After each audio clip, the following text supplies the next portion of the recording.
Welkom by die eerste nuus vir 2026. Noordwes produsente is raad op nadat honderde jong kalwers sedert die begin van Desember in die provinsie gevrek het, sonder om daadwerklike siektetekens te toon. Boere van onder meer Lichtenburg, Ventersdorp, Swartruggens en Kolini het vrektes aangemeld. In talle gevalle het na-doodse ondersoeke bevestig dat die vrektes met back en claw seer verbind kan word. Die virus het glo die diere se hartspier aangetas wat tot die vrektes gelei het. Dr. Sean Morris, 'n voerkraal spesialis veearts en lid van die ministeriële back en claw seer taakspan, het produsente gemaan om nie hulle ore uit te leen aan sosiale media spekulante nie. Ek is deel van die ministeriële taakspan wat hierdie back and claw probleem aanspreek en hopelik binnekort gaan oplossings vir julle kry. Ek wil net vir julle sê, daar's geen kiem, bakterieel of viraal wat op enige grasperk of enige veldgras groei wat hierdie siekte of hierdie mortaliteit in die kalwes veroorsaak het nie. Ons moet in ag neem dat die siekte nou endemies is in Suid-Afrika. Dit beteken dit is nou oral. Daar's verskillende stamme wat rondhardloop.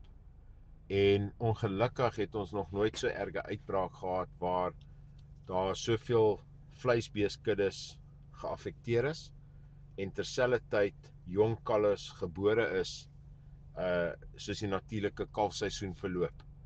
En die jong kalwes en selfs jong lammers is geweldig vatbaar vir die back and claw virus en daar is mag geen behandeling wat toegepas kan word en dis noodlottig van 'n tas die hart aan. Die kalwes kan voor jou oë net neerslaan en hulle noem dit tiger heart disease. Dit lyk so streepies in die hart en binnekort hopelik sal ek weer 'n stemnoot op hierdie groep sit om julle te verduidelik hoe gaan dit werk met inentings, vordering met navorsing wat deur die minister goedgekeur is. So daar is lig in die tonnel. Ek weet dit lyk baie bleek daar buitekant, maar ons moet ook besef die huidige minister, en ek weet daar's baie mense wat hom sleg sê, baie mense wat sê hy doen niks. Hy het maar 'n groot probleem geërf. 'n Groter probleem as wat enige iemand besef. Ek is betrokke al by hierdie moeilikheid vanaf Januarie 2019, dis nou Januarie 2026 en ek beloof jou, hy het 'n baie moeilike taak op sy hande, net as gevolg van die politici met wie ons te doen het. Maar ons maak vordering.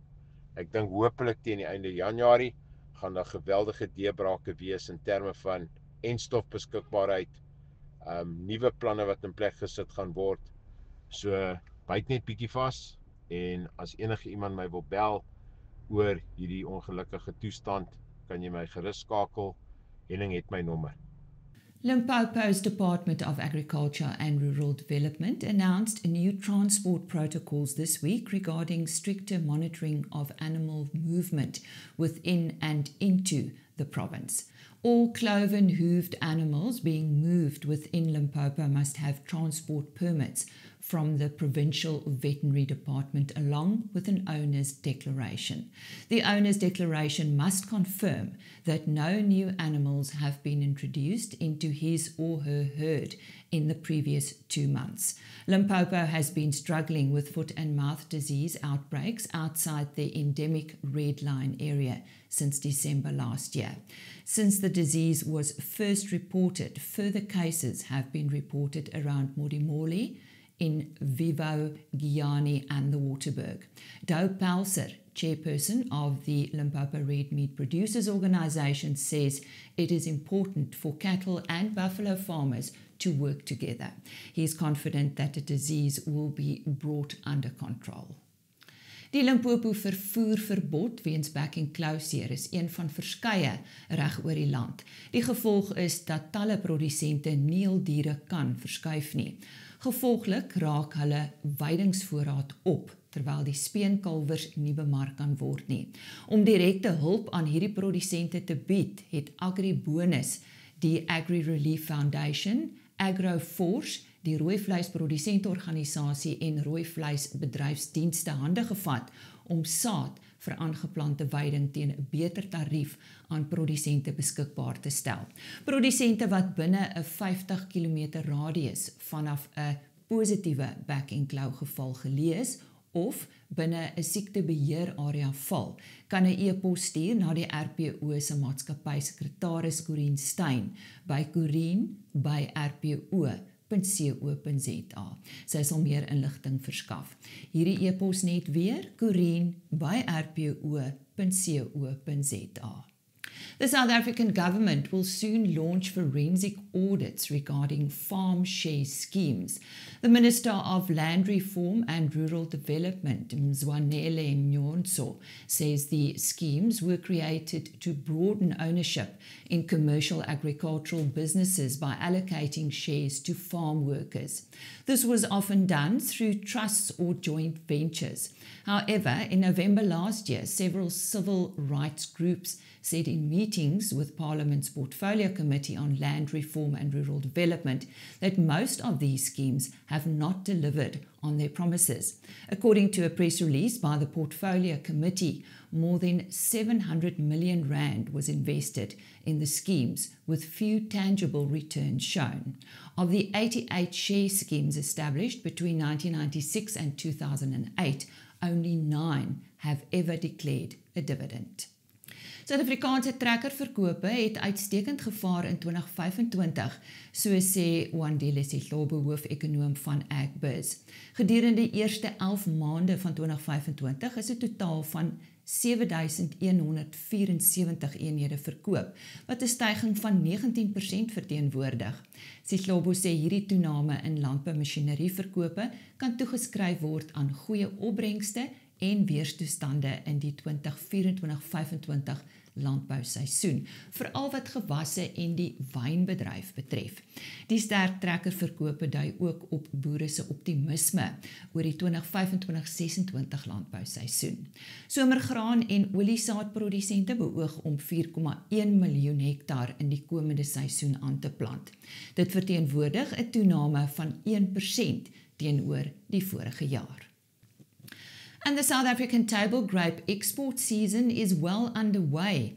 While production is looking positive, logistical disruptions are creating pressure for producers and exporters.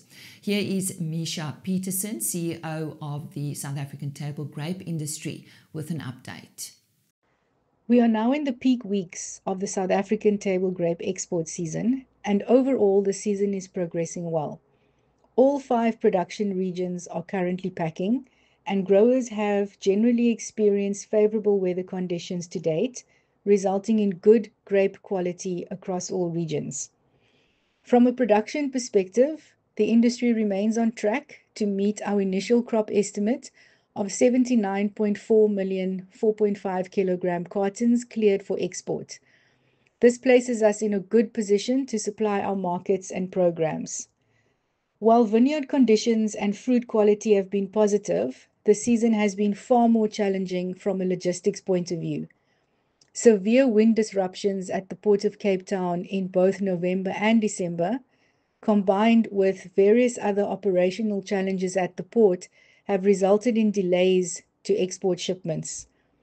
These disruptions place producers and exporters at risk of losing hundreds of millions of rands and pose a broader economic risk to the rural communities that depend on the table grape industry for employment and income. SATI is extremely concerned about these port disruptions. In response, producers and exporters have had to adapt. Season to date, shipments routed through the Eastern Cape ports are up by approximately 300% compared to last season, as volumes were diverted away from Cape Town. This has helped alleviate pressure on Cape Town and helped us to maintain export flows. However, it comes at a significant additional cost for both the producers and exporters. Despite these challenges, the industry continues to work hard to ensure consistent supply to markets. Export volumes are expected to improve as the season progresses, and it remains our priority to supply markets with quality fruit and maintain South Africa's position as a preferred provider. And that was Misha Peterson from the South African table grape industry.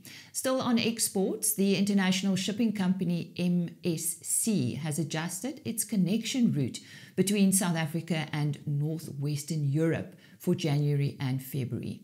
The so-called Eastern Cape Express will be renamed the Western Cape Express, and its vessel's Gqeberha port call will now be moved to the port of Cape Town. The aim is to shorten transit times to northwestern Europe, including London Gateway and Rotterdam. The first vessel on the revised route already departed this week. Die Nasionale Minimumloonkommissie het 'n voorstel ter tafel gelê dat 'n verhoging in die minimumloon op grond van die verbruikersprysindeks plus 1,5% bereken word. Die minimumloon soos in Desember 2025 beloop R28,79 per uur. Volgens Statistiek Suid-Afrika se jongste syfers is die land se jaarlikse VPI 3,5%. Dit beteken dat die kommissie in effek 'n verhoging van 5% voorstel. Indien die voorstel in werking sou tree, sal Suid-Afrika se minimumloon op 1 Maart 2026 die R30 per uur kerf oorskry.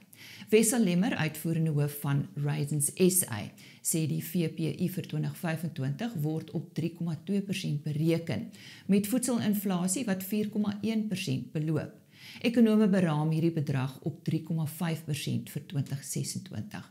Lemmer glo die minimumverhoging behoort nie hoër as hierdie persentasie te wees nie. In a last-ditch effort to end farmer protests across the country, Greece's government on Wednesday promised farmers cheaper fuel and compensation for future output losses. Agricultural Minister Kostas Tsiaras said that cheaper agricultural diesel and €160 million in additional aid would be made available to livestock breeders and cotton and wheat producers this year. Farmers have stationed thousands of tractors and trucks across Greece since late last year, obstructing major highways and blocking border crossings to protest high production costs and delays in farm aid payments. Farm subsidy payments started a month later than usual as European Union approval was needed following a farm aid scandal. The scandal involved the illegal payout of EU subsidies during 2020. Die eerste wolveiling vir 2026 het van dese week afgeskop. Heinrich Victor staan gereed om te vertel hoe dit verloop het. Nou op die 16de wolveiling van die seisoen en ook die eerste van 2026 wat op 7 Januarie plaasgevind het, het die Suid-Afrikaanse wolmark op 'n positiewe noot afgeskop en versterk teenoor die vorige veiling. Die Cape Wool's merino aanwyser het met 0,3% hoër verhandel vir alle merino wol en ook 1,6% vir gesertifiseerde wol en het teen 'n skoonprys van R212,57 per kilogram en R219,17 per kilogram onderskeidelik gesluit. En dit was Heinrich Victor met ons wolnuus en ter afsluiting deel die landboumeteoroloog Johan van der Berg weer die nat en droog van die land se weersake. Kyk ons bietjie vorentoe. Dit lyk of hierdie maar so vir 'n ruk gaan aanhou.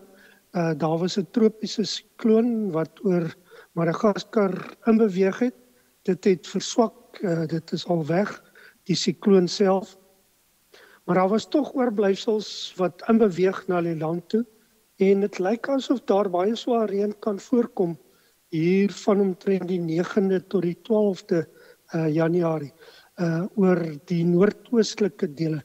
So die Wildtuin wat nou al reeds baie reën gekry het, lyk of dit gaan daar baie swaar reën nog gaan voorkom. En dan weste kant toe en die Weskaap, bitter minder reën wat daar verwag word. Baie warm toestande. Ons sien hier in die volgende tyd temperature oor 40 grade kan oor groot gedeelte van die Noord-Kaap en die binneland van die Weskaap voorkom. Johan met ons weernuus en dit is dan die einde van vandag se Plaas TV nuus. Tot volgende week. Totsiens. Johnson Rethread will repair your trusted Johnson workwear gear at no cost. Restored for our planet.